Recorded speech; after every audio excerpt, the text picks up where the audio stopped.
اے خداوند، اے انتقام لینے والے خدا، اے انتقام لینے والے خدا، جلواگر ہو۔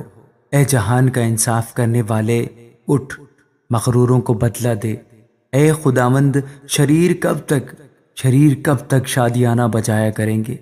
وہ بکواس کرتے اور بڑا بولتے ہیں، سب بد کردار لافزنی کرتے ہیں۔ اے خداوند، وہ تیرے لوگوں کو پیچھے ڈالتے ہیں اور تیری میراث کو دکھ دیتے ہیں۔ وہ بیوہ اور پردیسی کو قتل کرتے اور یتیم کو مار ڈالتے ہیں، اور کہتے ہیں کہ خداوند نہیں دیکھے گا اور یعقوب کا خدا خیال نہیں کرے گا۔ اے قوم کے حیوانوں، ذرا خیال کرو۔ اے احمقو، تمہیں کب عقل آئے گی؟ جس نے کان دیا، کیا وہ خود نہیں سنتا؟ جس نے آنکھ بنائی، کیا وہ دیکھ نہیں سکتا؟ کیا وہ جو قوموں کو تنبیہ کرتا ہے اور انسان کو دانش سکھاتا ہے سزا نہ دے گا؟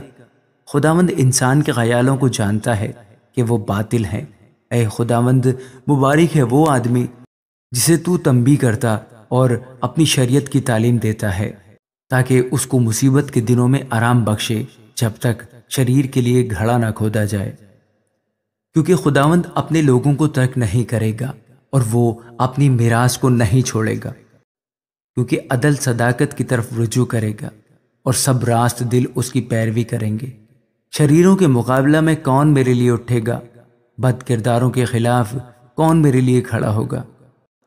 اگر خداوند میرا مددگار نہ ہوتا تو میری جان کب کی عالم خاموشی میں جا بسی ہوتی۔